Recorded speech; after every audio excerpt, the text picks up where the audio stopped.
Hello, everybody. Welcome to Talking Success. I am Maudie Wolf, and today I'm sitting down with Aaron Cayce, owner of Phoenix Weaponry.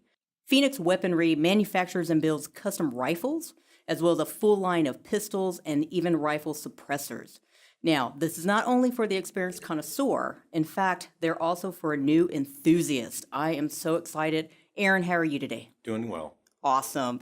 So thank you so much for coming out here. I'm sure you guys are always knee deep in building and painting and designing and all the things that go into what it is you do. Yeah, we're always pretty buried. Which is a good thing as a business owner, right? It is, yes. The magazine articles are coming out. We're starting to get national publications, and everything's starting to kind of really come together. So That's fascinating. So tell me a little bit more about that. If that's what's going on right now, what is your business right now? If you had to describe what's going on, not behind the scenes chaos.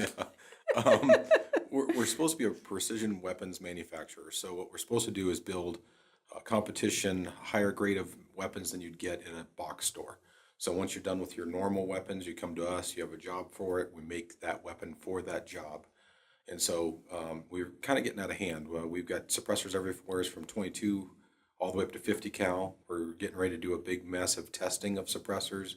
I bought all the decimal meters. We're getting a test engineer who's a friend of mine involved. We're actually writing up a test procedure.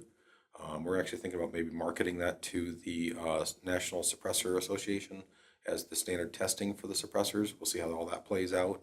Wow. Because there's no real standard test right now, so I want to fix that. We have all the small parts now we're making, everything. So we're doing bolt actions, we're doing pistols, we're getting ready to do 1911s. 1911s was Pistols, so the old Cole, Browning design. So we're working on those. We're actually doing a lot of aerospace work, medical work, automation, automotive parts. We're actually doing a lot of stuff for microspace right now. So CubeSats. So my time I did at a major aerospace company, I end up with a lot of contacts. So we're doing stuff out of titanium and Hastelloy and nickels and copper and you name it, we're making it right now. So that brings me to a question. Even though you're a gun manufacturer, you just listed a bunch of things that you do in addition to guns. You manufacture parts, is that Yes, right? yes. So I like being diversified. If you are too into one zone, when that zone gets slow, you die. So I diversify as fast as possible. I get as many different contacts as possible. I try to make sure I'm in as many different areas as I can be. So what we do is we actually fill our shop with aerospace, medical, automotive, automation parts, and then we keep a machine open for our own product. Then when our product booms or we have a big push on our product, then what we do is we actually will take in more machines to do less job shop work. And then we also have a torque wrench company that we picked up last November called Fix Products. So it's actually come out of the motorcycle industry. So we can do stuff for, automotive and motorsports and stuff like that. Actually, I just picked up a race team out in LA as a new dealer No for way. us. So yeah, we're gonna have torque wrenches out in the LA circuit doing races, they're super bikes, street bikes. Okay. So When you look at diversifying and all that kind of stuff, I've got to ask you because I have been in your shop. Thank you for the tour, by the way. yeah. It seems like it can get a little bit overwhelming. I mean, to diversify. I mean, I understand what you're saying. Where if you don't diversify, or at least have your hands in a bunch of pies, Yep. if one thing goes, Yeah. that's it. Yeah, you're done. Yeah. So what made you think about, obviously the value of that, but have there been any, I've hits and actually- misses? Well, I mean, not for us. In previous jobs, when I was out being employed by people, I worked for people who got completely involved with one customer, and then the customer changed their mind. Contract disappears. Everybody gets laid off at 8:30 in the morning. So I have a good crew of people. I want to keep them, so we do everything we possibly can to make sure that we are always busy, overly busy probably. I have a hard time saying no. We had a customer come in today. A German company dropped the ball on making these parts. We have 3 days to make the parts. I've red labeled all the material in. We do time and materials. But, if I have to stay through the night, that's what'll happen. So, That's amazing. So, no, because now they had the design, but when it comes to guns, you We design them, design, right? yes. You design from beginning to end. correct, yes. So, is that something that that you wanted to do right away, or you Yes. just wanted to build? No, I like and I enjoy designing things. I find issues with the material selections or how things feel or how they're balanced, and so I want to fix those issues I find with weapons. So when you're dealing with high-end weapons like a nice sporting clay shotgun, they're always well balanced. They pull up nice. They always point the same way. They always feel exactly the same every single time you go to use them.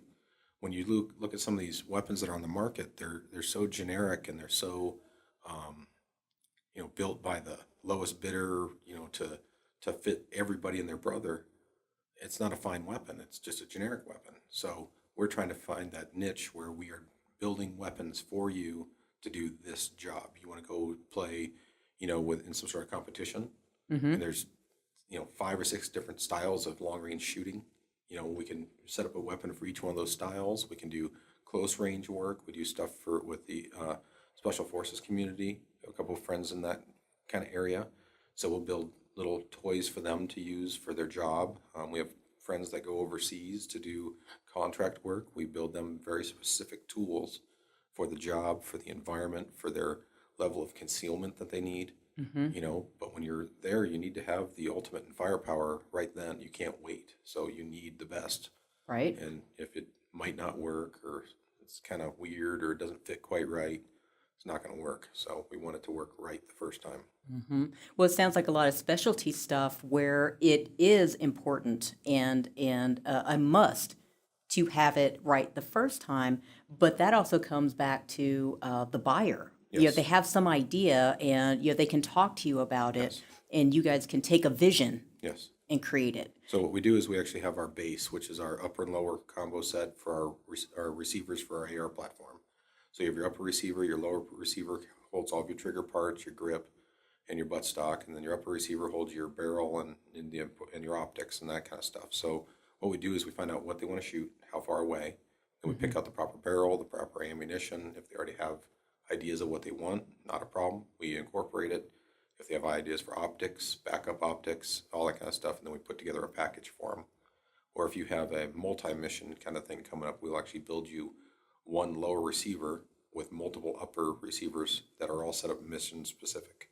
So Mm-hmm. that way, no matter what's going on, you can always just swap out the upper receiver and you're off and running. Wow. Well, another cool thing that I like about what you guys do is it is literally from beginning to end. I mean, that is, I've seen the stencils go on the guns Mm-hmm. prior to Yep. painting. You do different designs. You can Yes. custom Yes. paint them as well. Mm-hmm. Your level of artisans in your crew is amazing. Yes, we have very good people. Some of the best I could find. Wow. Now, had you always been interested in guns and you saw a need? I've always been interested in guns. Made guns with my dad when I was a kid. We used to buy surplus weapons, fix them up, refinish them, restore them, or turn them into hunting weapons. It was kind of just a hobby. Dad and I used to play. As I got into machine shop after high school, I started making gun parts for other people just through the job shop world. And so then I found I was like, they asked me a lot of questions about what I was making. And I was like, oh, I'm making, this. And they're like, the owner was usually surprised I knew what we were making and why and what it was for. And then pretty soon, I got involved with some people that were more in the industry. And pretty soon I had a couple people come to me and ask me if I'd make parts for them specifically for their company. Partnerships didn't work out. There's all of the standard business stuff where promises, handshakes, Oh, yeah. they're all worth exactly what you pay for them, so it's kind of frustrating. But, after a while, I got tired of doing all that stuff and decided I'm going to do it my own way. Now, did you venture out by yourself, or did you have friends that were? Because I mean, you couldn't do all this by yourself. Did you start small, We or? started very small. It was actually myself and a friend of mine started the shop. Everybody who followed me I was part of a previous company. When I gave in my resignation, other people decided either to stay or quit as they wished. Some of them helped me start up the new one. So then what we did is I gave them a 1% ownership of the new company, something, Yeah. because they followed me off a cliff. So No parachute. No. no parachute. So, there's a couple of them are still around. Some people couldn't hang, job, family, the amount of hours it requires, the lack of money, because you don't get to, everything goes back into the company. Right. When you're starting, there's no money. You just bleed. Yeah. So You just hope that you got enough Band-Aids to, pretty much, keep people from passing out. or pain threshold. So you got to find where that is, and you got to push. So So you mentioned that you used to do this with your dad. What was your job career background? What did you start doing? well, like most kids, I wanted to be a professional motocross racer or something like that. So Adventure. yeah, but after you're breaking yourself up a bunch, you decide that that's probably not, there is no career. I ended up going to a metals class in high school. Did really well there. The instructor suggested I go to the Career Development Center here in Longmont. So I went and I did my 2 years of machine shop there. Grabbed 2 more years of welding. So that way I could do either welding anywhere from stick to TIG. So then I got all that done, grabbed a job over in Boulder at a engine shop, building car engines in a machine shop. So I did that for a little while. Then I started worked for a wheelchair company, started machining for them, and then I've been machining ever since, about 28 years or so. So always like the putting together of things. Oh yeah. The design and now prior, did you have a design background or was it just the machining? Just the machining. But I build my own cars, I build my own motors, I do all my own exhaust systems, roll cages. Yeah, I work on stuff, I fix things. I've got a giant Bronco, 69 Ford Bronco that's running 40-inch tires. It's got a radiator out of a 74 Nova, power steering pump out of a GMC van. Reminds me of a Johnny Cash song. It's just, you find what works, you put it on there, you make it work, and it's your own. So I do something similar with the guns. I just start with a clean slate, giant chunk of metal. Well, I have to ask, being in the gun industry, obviously, because you started how long ago? Man, probably 8, 9 years. So a lot has changed in Very 8 years, much. from Yeah. culture wise. How being in your industry, how have you been able to just keep on track or stay focused or, ride those waves? I don't know if it's focus given all the stuff that goes on in the shop, but I have a list, and I encourage all my employees to put into the list as well. We have a list of all of our ideas, and then what we do is every so often, every couple months, we'll actually go into this list and we'll pick out the most viable or the most possible, and then we will pick that part, and then we will then start on that project. I try not to do more than 2 to 3 projects at a time. Right now, unfortunately, we got 5 going.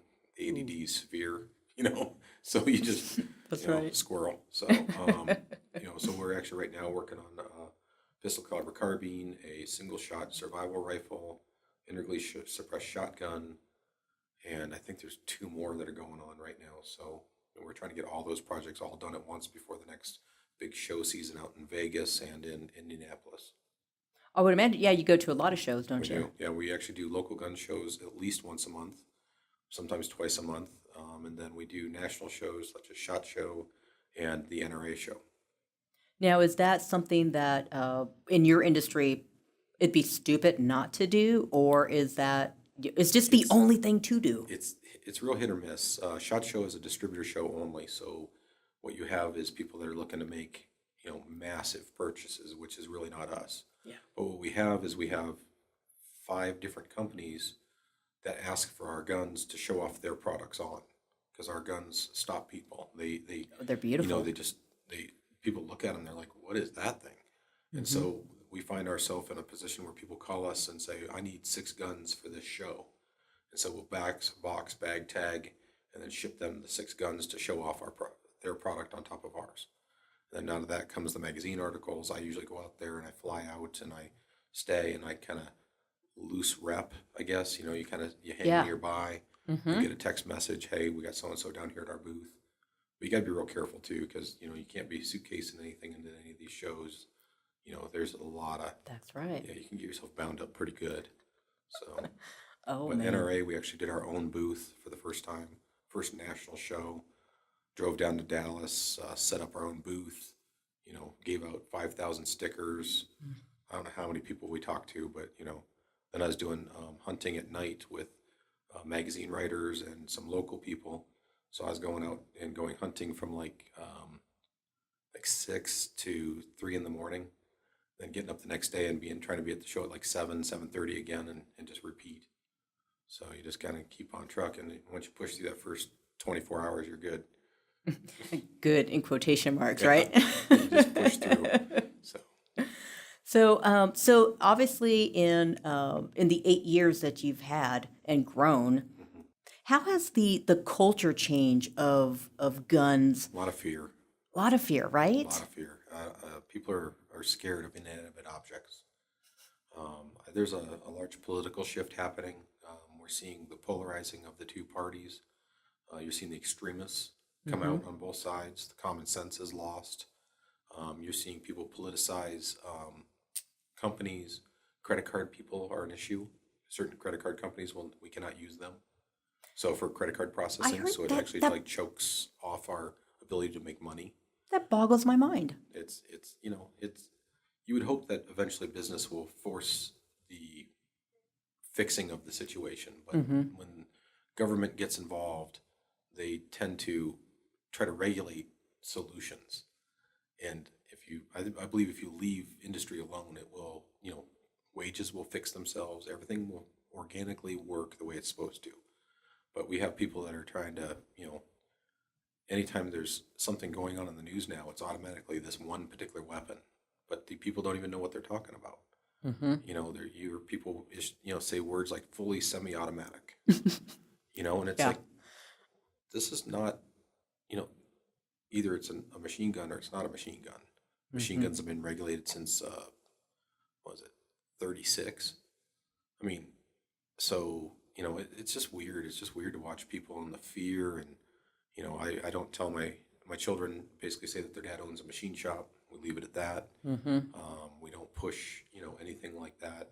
When we do regular trade shows, depending on the trade show, we go as Phoenix Manufacturing Design, as not to bring the political issues for the purchasing agents. Like, if you don't like guns, you don't like guns. Cool. Right. Yeah. Don't buy one. Don't have one. Don't go shooting. No problem. It's everybody's got their thing. Enjoy your life however you see fit. But yeah, we're seeing a lot of real extreme stuff going on right now. It's very interesting to watch and see the fear in people, and you see their panic. And I fail to understand how we ended up so scared of just a tool. It's all it really is. But the media doesn't ever let a good tragedy go to waste. So I suppose that's do where not. we're at. That's right. So you mentioned magazine articles, and that sounds like those are for people who are interested. Do you do any type of education to put down the fear? We try to go out and we do lots of demos for people. We do different events. If somebody's curious, I'm more than happy to have them come by the shop. We'll give them a tour. You can see where they're made. They're all just hanging on there on the wall. We don't do anything. They just sit there. You've been in there how many times? And Yeah. they have never done a thing.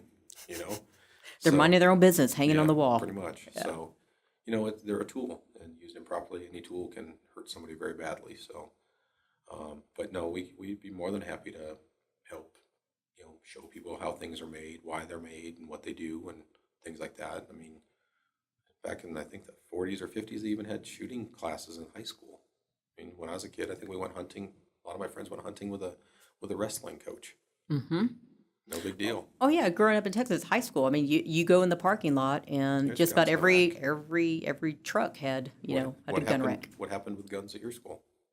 Nothing. No, me too. Nothing.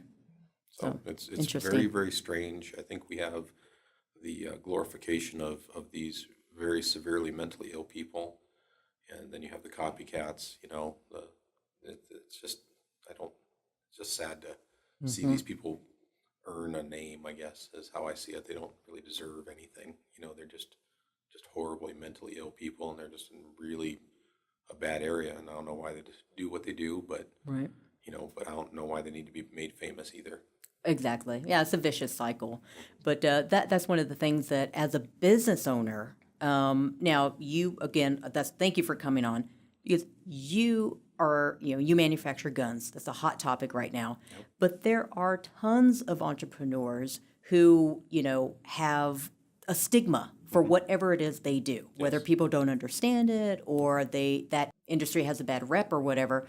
But so how it's interesting to see how you have managed to break through that. I love going to your shop because you actually, out of respect, have a separate entrance. Yes. If you're just coming to get something manufactured, you can go through the Phoenix manufacturing side. Yep. So, I mean, a lot of people would not even think of doing that. It's like, I make guns, I deal with it. Yeah, it's forcing your opinion on other people really has nothing to do with business. Really doesn't. If you believe in something, believe in it. Believe in it wholeheartedly. But if you feel it necessary to ram that down somebody else's throat, you're going to get a little pushback. And pushback creates divisions, and then you have waves, and then you have lack of income. So if you're not into it, you're not into it. Cool. Right. Let's make some space parts. Right. Whatever. Exactly. At some point, you do have to, keep yourself in check. Because personally, there might be things that you believe in, things that, you enjoy or whatnot. But as a business owner, you kind of have to keep that a little bit separate. I think it's smart. You can see a lot of that stuff going on with Chick-fil-A was a perfect example. Didn't really enjoy their food. But all of a sudden, the media decided to take them out and pick on a guy who closes his business on Sundays and has been very vocal about his opinions, which are his opinions. Cool, and they decided to turn him into a villain. I tried to eat at Chick-fil-A maybe once a month, just because I try to, patronize companies that I, don't I agree with. There's no reason for that. Right. He wasn't hurting anybody. But, there's this massive just villainization of people. And also there's this hatred for wealth in the country now. People who are successful are villainized. Like somehow they've hurt somebody or taken from somebody. I employ 15 people. If I'm not around, who's employing them? Exactly. If I'm not trying to make, a fortune, then who's going to be paying them fair wages?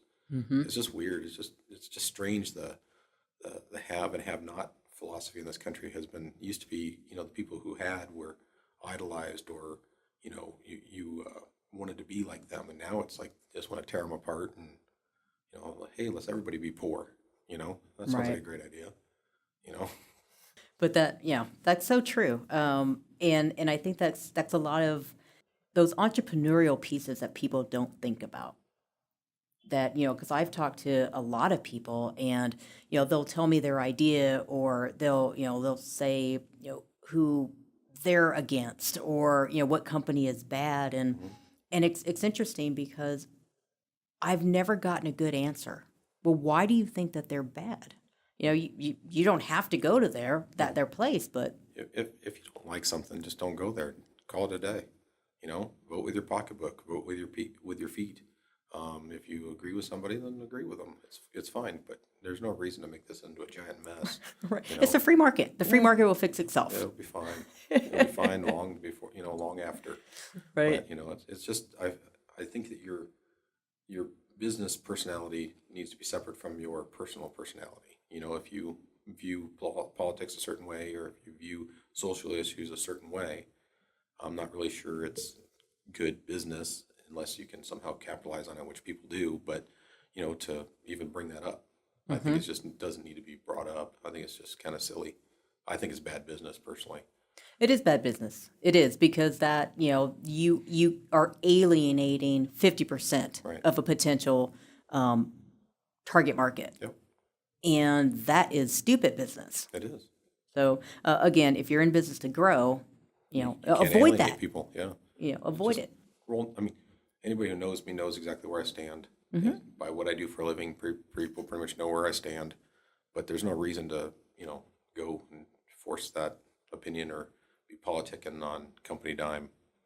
Exactly. Yeah, you're not out there overtly being, you're not bullying people. No, there's no point. There is no point. Just not at all. calmly talk. And people don't agree, you don't agree. It's cool. But I love that you have an open door policy as well. Anyone can call and come by, check out the showroom, because you have a beautiful showroom. Yep. And if they want a tour, they can. You're not hiding anything. There's nothing but transparency. Yep. No, we like that. I like all my guys are, I talk to them a lot about, when you talk to people, we don't assume that they know anything. We don't assume that they know nothing. Just talk to them. If they have questions, answer the questions. Don't try to fly over their head. Don't try to dumb it down. Find the middle ground of where where they're comfortable. If they start to zone out, back it off a little bit, pull them back in. But it's a in person how it's made episode right there in my shop. I mean, there's everything from something going to somebody's body into some sort of a weapon or some sort of a you know laser being built in the shop. You just never know what's going to be on the machines at any given day. And that's so amazing. It's such an adventure walking in there. And I love how when you're in the shop, the little sections, everyone has their own piece. Yes. It's like, it's like the assembly line in a way. It's, boom, boom, boom. And there was a time where I would come various days, various times, and it would be like, hey, you remember that piece we were making on the other side? Yep. Look, this is what we're doing with it now. And to see it, go through, it's amazing. And I encourage my guys to own their area. So the cleanliness of it, the efficiency of it, they need to own that area. So that way it's theirs. Well, and that's important because or something like this where it's creating something that's going to be used because of the precision. Right. You can't micromanage or tell everybody exactly what it's going. They're not, what do they call those offices? Cubicles. Yeah, they're not cubicles. Yeah. And so I love that about you, and you feel that when you walk into your shop. I like to hire adults. Just do what you got to do. Right. Get your stuff done. If you got stuff that you have to go deal with personally, whatever, let me know. Bail out. Do it. We'll figure it out another day. So I like adults. I don't want to babysit. I don't have any interest in any of that. Just do your job. Right. So. Now, is that something that that you had to find out the hard way that you needed to specify? People are tough. You have your dating period. You get your interview. You've got your best foot forward. There's all the promises, the overly fake resume a lot of times. Where it's fluffed and not real accurate. Or you have the resumes that really understate stuff. You never seem to have the middle ground. So then you have your early dating period of the employment relationship, and then pretty soon you'll find the real person somewhere around 3 months, 4 months. All of a sudden whatever they really are comes out. You just gotta be quick to fire. Well, that's because I don't have employees, but I'm always fascinated when I talk to my fellow business owners that do have employees, because it's different in every industry, but yet it's the same. Yes, if that makes sense. it is. Very much so. People are difficult. Everybody, I've got 15 personalities in there. They're all different backgrounds, all different people, different personal situations, the works. And then sometimes it just doesn't mesh. Yeah. And every time you add a person, you add a whole level of complexity to your already existing crew. So I've tried to pick up personality types, basically. Trying to make sure I find the right person to drop into the certain areas that we're not going to have a ton of conflict. It's definitely walking a tightrope. Yeah, but a lot of times, conflict just shows up. So, try to mediate it. And if people can't play nice, then I guess we'll figure out who all's leaving and, call it a day. Exactly. So out of all the things you've built, I've always wanted to ask you this, and every time I see you, I forget. What has been like the coolest thing that you ever built? Like whether it was I designed this and I didn't even know how we were going to make it, to where you wouldn't believe what we ended up with. That's a tough one. I've got some stuff that's circling Mars. I think I have some stuff that I made that's on Mars, some deep space stuff that I made. There's a lot of stuff throughout the years. I mean, being in the Colorado area, we went from being like a tech area to a space area. And a lot of the machinists in this area have made stuff that's all over space. I think I made parts for the Iridium satellite, sat phone constellation. I mean, it's hard. It's hard to. I mean, I guess my favorite was when my daughter wanted to do a project about Mars for school, and I was able to go to my friends at where I worked at, and we pulled up the publication stuff that they released to the public. And I was actually able to give her the stuff that we worked on in the actual press release, I guess, for the missions. Oh, wow. And so she was just walking really tall. Oh, yeah. That was pretty cool. So you've got stuff on Mars? Yeah. And was that from the machining side or just like in your career? Machining side. In the career. I mean, I don't think they've done anything to Mars in a while now. So you've got a crew of 15. Sounds like everybody's going crazy because you're piling on the work, which is awesome. So other than the trade shows coming up, where do you see you taking Phoenix Weaponry? Um, I want to become the premier weapons manufacturer for the states. I've got some targets. We're working on trying to get to that level where we are the um, authority on the subject, and so we're working on that. I'd like to see probably doubling the shop in the near future. I'd like to do Wow. another big jump, so we'll see how that plays out. So it's just always onwards and upwards, never backwards. So Never backwards. never. So are you going to do any type of books? Like, are you doing any kind of education stuff? No, I'm not much of a writer. Mm-mm. So I, you know, I try to teach some of the kids at the shop when we have a kid who seems to have some sort of aptitude.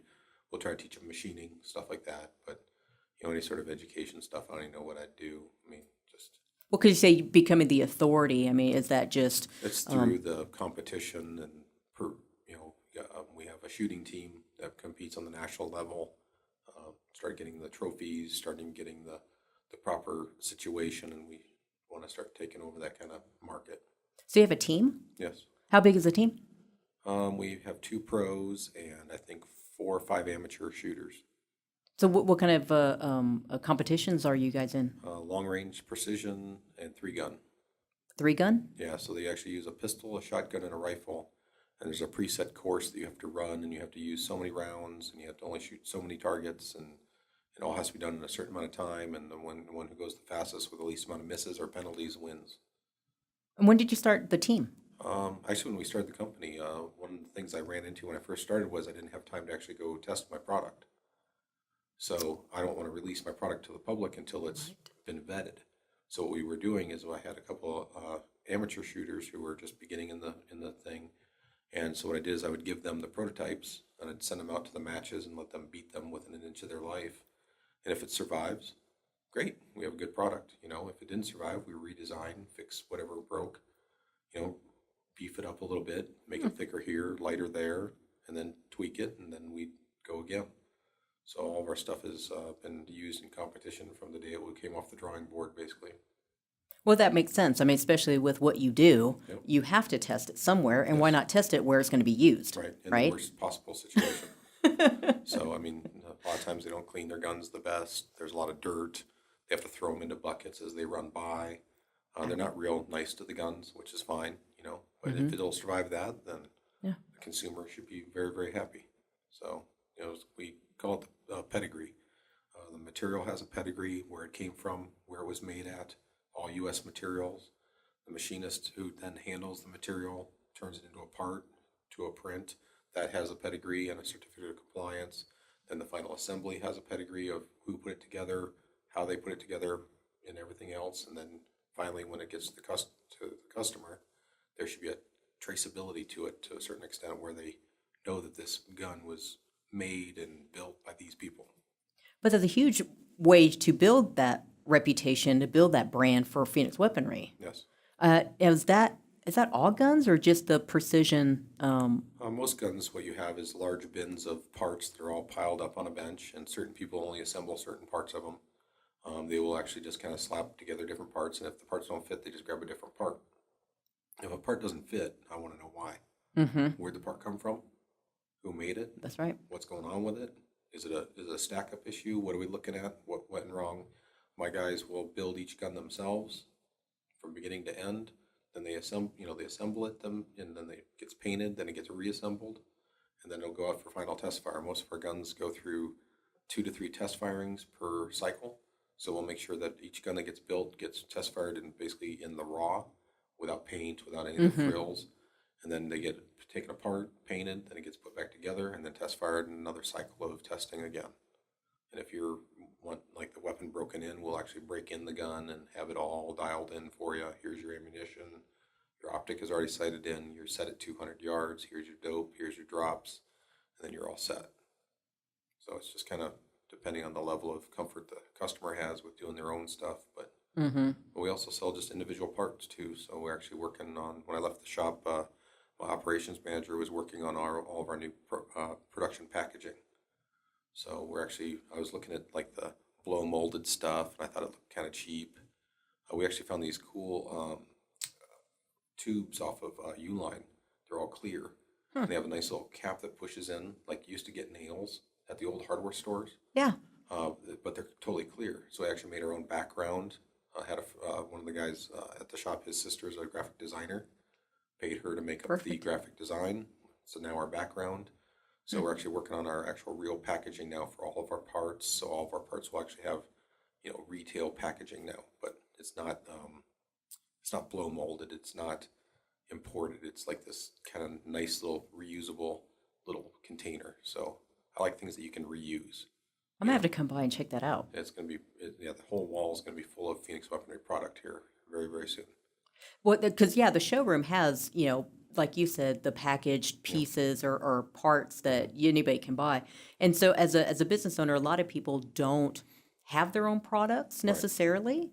Has that been a challenge? I mean, to keep it on, to keep in stock rather. Yeah, keeping stuff in stock is very difficult. We run out of stuff on a regular basis. Like right now, I think we're out of half of our inventory. I'm trying to shove all that through another machine. We're actually out of machines. I'm out of people. So that's why I'm thinking about just doubling and just call it a day and just get it done. But every week or every couple of days, what I'll do is I'll actually walk in our front showroom and I stop and I just look. And I look at my showroom and I want to see, what does the customer see the moment they walk in? Is the presentation right? Is it clean? Is it well lit? Is everything where it belongs? Is everything in order? And so I do that on a regular basis to make sure that we present ourselves well. And right now there's a lot of bare spots on the wall. But what do you do? Right. It's coming soon. To put a whole bunch of coming soon signs all over the place. Restock coming soon. But we're actually working barcodes now. Or we're trying to work on our inventory control system. Trying to have an internal purchase order made out so that the showroom will actually put a purchase order into the manufacturing side so that we know how many we're making, how many ever months. Also, I want to start tracking how long it takes from the time that a purchase order is put in to how long that the front room receives the product. So I can start getting actuals for, how long does it take to restock? Because if we run out of lower receivers and it takes us 2 months to get more in, then once we figure out how many we sell in 2 months, that'll give us our reorder point. That way we'll stop running out of things. Right. And that is a system. And that's, that's so important for business owners. It's, you just want to do the work, but as the owner, there are so many systems that you have to do any work anymore. I know, right? You have to do HR, you have to understand QuickBooks or whatever software you run. You have to start learning some accounting. You have to learn marketing. You have to learn public speaking. Public speaking for me has been a huge issue. Being able to get up in front of people and introduce myself is very difficult.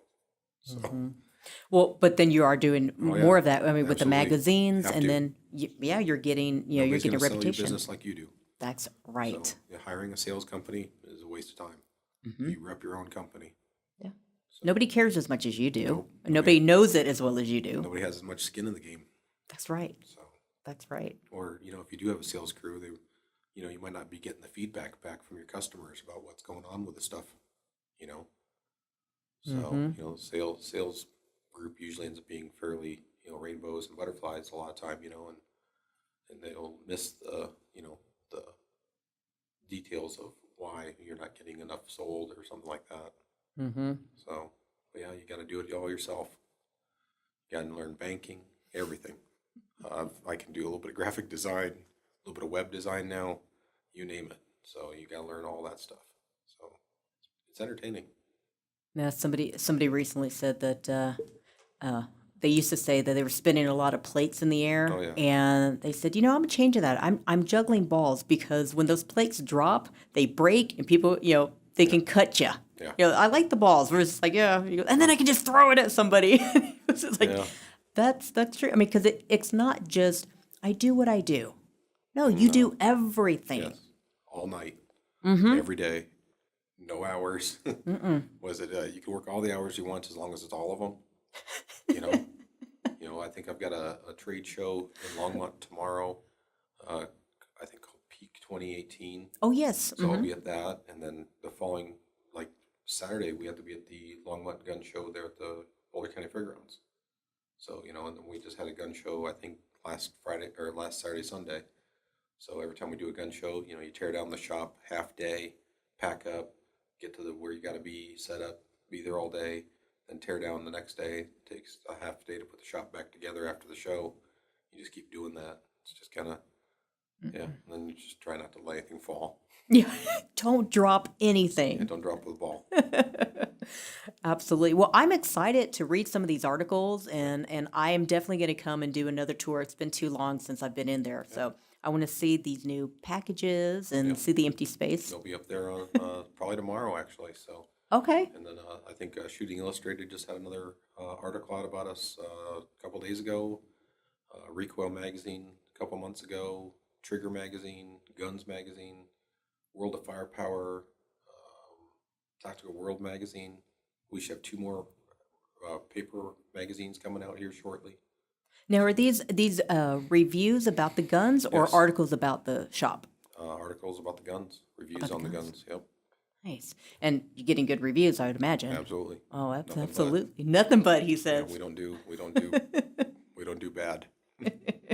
There's too much riding on it, especially if you wanted to build a brand and be the expert in something. Yes. You've got to put in the time, put in the work, and just accept the fact that you're not going to have a life for a while. Yeah, one slip and you lose your shot at it. You put out one bad product and it outweighs one bad customer will outweigh 500 good ones. I think we run 4.8 stars, on Facebook. We had one customer, I think he just wanted his stuff for free. We actually had 2 people just give us a 1-star review. We dug through all of our stuff and they're not a customer. They're not on any of our stuff. I mean, we've never done business with them. So who knows? Whatever. Maybe they were bored. I guess. It's just like, well, that's nice. We didn't even do business with you. That's why you got a 1-star. Yeah. So, it's just, and then the problem with social media now is that everybody has an opinion. There's no consequences for the opinions. Everything's just kind of thrown out there as a fact without any sort of backup or anything else. Absolutely. Well, Aaron, thank you so much for sitting down with me. I am so excited to hear where you're going with this, and I love what you got going on. Your crew is amazing, and I'm going to come for another tour. It's been too long. Sounds good. Congratulations on the podcast. It's been coming along really nicely. So Thank you very much. I appreciate that. yep.